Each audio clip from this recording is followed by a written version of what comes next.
Hare Krishna, Hari ball, Radhe Radhe. Welcome to religion of সনাতন channel. আপনি যদি এই চ্যানেলে নতুন হয়ে থাকেন অবশ্যই সাবস্ক্রাইব করবেন। আজকে আমি আপনাদের সাথে যে তিনটি বিষয় শেয়ার করব সেটা অত্যন্ত গুরুত্বপূর্ণ এই সরস্বতী পূজার ক্ষেত্রে। তো সরস্বতী পূজার আগে আমরা কুল বা বড়ই খাই না কেন, এই বিষয়টি, এবং দ্বিতীয় স্টেপে হচ্ছে যে সরস্বতী যে পূজা করি, এই যে মূর্তি পূজা করি, এই মূর্তির মধ্যে কি দেবী অবস্থান করে কি না, এবং তৃতীয় নম্বরে দেবীর প্রণাম মন্ত্র এবং অঞ্জলির প্রণাম মন্ত্র আমি আপনাদের সাথে শেয়ার করব। তো অবশ্যই ভিডিওটি সম্পূর্ণ দেখুন। তো প্রথম স্টেপে যে আমরা কুল খাই না কেন, কথা হচ্ছে এটা নিয়ে শাস্ত্রে একটা উদ্ধৃতি এরকম রয়েছে, বা শাস্ত্রে বলার সময় ব্রহ্মসূত্র লেখার আগে মাতা সরস্বতী দেবীকে বা মাতা সরস্বতী দেবীর তপস্যা করেন, এবং সেই তপস্যার কন্ডিশন ছিল এরকম: মাতা সরস্বতী দেবী সেই ব্যাসদেবের সামনে একটা হচ্ছে কুল বা বড়ইয়ের বিচি রেখে দিয়েছে এবং বলছে যে এই কুল বা বড়ই থেকে যখন গাছ হবে, এই গাছ থেকে ফুল, ফল, তারপরে ফলটা পেকে যখন মাথার মধ্যে পড়বে তখন তোমার তপস্যা সার্থক হবে। তো এই বলে সরস্বতী দেবী সেখান থেকে অন্তর্ধান হয়ে যান এবং ব্যাসদেব তখন তপস্যা শুরু করে দেয়, এবং দীর্ঘদিন যাওয়ার পরে সেই বিচি থেকে গাছ হয়, গাছ থেকে ফুল, তারপরে ফল হয়ে ফল পেকে ব্যাসদেবের মাথায় পড়ে, এবং তখন ব্যাসদেব বুঝতে পারে যে হচ্ছে আমার তপস্যা শেষ হয়েছে। এবং সেই দিনটি ছিল মাঘ মাসের শুক্লপক্ষের পঞ্চমী তিথি, এবং সেই ফলটা প্রথমে দেবী সরস্বতীকে উৎসর্গ করে তারপরে তিনি ব্রহ্মসূত্র লেখা শুরু করেন।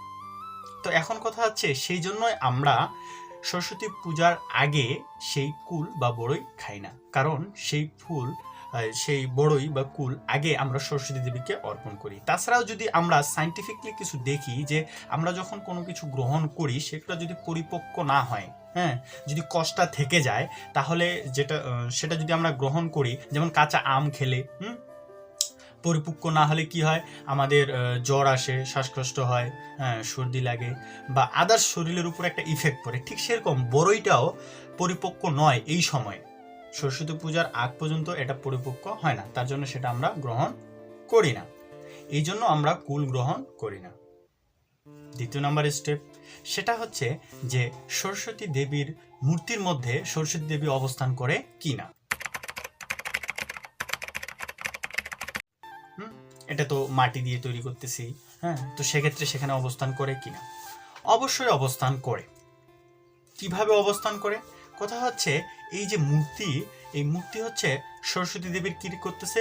প্রতিনিধিত্ব করতেছে। কি করতেছে? প্রতিনিধিত্ব করতেছে। যেমন আমরা যদি দেখি আমাদের বাংলাদেশের বা যে কোনো দেশের যে জাতির পিতা বা প্রেসিডেন্ট রয়েছে, তারা কিন্তু সব অনুষ্ঠানে সবসময় উপস্থিত থাকতে পারে না, কিন্তু আমরা কি করি, তার যেমন বাংলাদেশের কথাই চিন্তা করি, বঙ্গবন্ধু শেখ মুজিবুর রহমানের কথা চিন্তা করি, উনি কিন্তু পৃথিবীতে নেই, কিন্তু তারপর ওনার চিত্রপটের মধ্যে বা ছবির মাধ্যমে আমরা সম্মান প্রদর্শন করতেছি, এবং এই সম্মান প্রদর্শন করা মানেই হচ্ছে কি, তাকে সম্মান প্রদর্শন করা, তাই কিনা? যেমন আপনি যদি এখন একজন গণ্যমান্য ব্যক্তির ছবির মধ্যে ফুলের মালা দেন, তাহলে কি তাকেই মালাটা দেওয়া হচ্ছে, এরকমটা বলা হয় কিনা? এবং সেই গণ্যমান্য ব্যক্তির গলায় যদি বা ছবির মধ্যে যদি আপনি থুতু দেন, গোবর দেন বা জুতার মালা দেন, তাহলে সেই ব্যক্তিকে গিয়ে লাগবে কিনা? অবশ্যই লাগবে। তো এটা যদি লাগে, তো সেক্ষেত্রে সেখানে তো দেবী রয়েছে, কেন তিনি সেখানে অবস্থান করতে পারবে না? এবং আমরা শুধু অবস্থান না, সেখানে অনেক মন্ত্র উচ্চারণ করা হয় এবং প্রাণ প্রতিষ্ঠা করা হয়, অনেক অ্যাক্টিভিটিস আছে যার মাধ্যমে দেবীকে সেখানে আহ্বান করা হয়।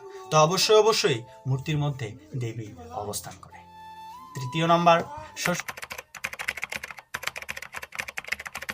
সরস্বতী প্রণাম মন্ত্র এবং অঞ্জলি মন্ত্র। আমরা তো অনেক কিছুই পড়ি বা অনেক কিছুই করি, কিন্তু আমরা হচ্ছে সরস্বতী প্রণাম মন্ত্র বা হচ্ছে অঞ্জলি দেওয়ার সময় যে মন্ত্রটা বলতে হয় সেটা কিন্তু আমরা অনেকে জানি না। তো এজ এ এডুকেটেড পার্সন হিসেবে আমাদের কিন্তু এই বিষয়গুলো জানা উচিত। যেমন আমি যদি আপনাদের সাথে শেয়ার করি, এবং আমার ডেসক্রিপশনে দেওয়া থাকবে, আপনারা যদি এখান থেকে না বুঝতে পারেন অবশ্যই ডেসক্রিপশনে গিয়ে বিষয়টি দেখে নেবেন, বা গুগলে সার্চ করলেও আপনারা পেয়ে যাবেন। তো প্রণাম মন্ত্রটা হচ্ছে সরস্বতী দেবীর ওম সরস্বতী মহাভাগে বিদ্যে কমলোচনে বিশ্বরূপে বিশালাক্ষী বিদ্যাং দেহি নমস্তুতে। এবং আমরা যদি দেখি অঞ্জলির প্রণাম মন্ত্রটা হচ্ছে ওম জয় জয় দেবী চরাচর সারে কুচযুগ শোভিত মুক্তাহারে বীণা রঞ্জিত পুস্তক হস্তে ভগবতী ভারতী দেবী নমস্তুতে। অর্থাৎ এইভাবে আমরা অঞ্জলি দিতে পারি। এখন কথা হচ্ছে, আমরা অবশ্যই সবাই এই সরস্বতী পূজায় উপবাস থেকে সরস্বতী দেবীকে সন্তুষ্ট করার চেষ্টা করব, এবং তিনি যেন আমাদের সদ্বুদ্ধি দান করে আমরা কিভাবে আমাদের ব্যক্তিগত জীবনে এবং পারমার্থিক জীবনে উন্নতি সাধন করতে পারবো, সেই পথ যেন তিনি আমাদেরকে দেখায় দেন, বা সেই জ্ঞান যেন আমাদেরকে দেন। আমরা যাতে দুই দিকেই, অর্থাৎ একাডেমিক এবং স্পিরিচুয়ালি, অর্থাৎ আধ্যাত্মিক এবং পার্থিব জীবনে দুই দিকেই জ্ঞান অর্জন করতে পারি। হরে কৃষ্ণ। সবাই ভালো থাকবেন, সুস্থ থাকবেন।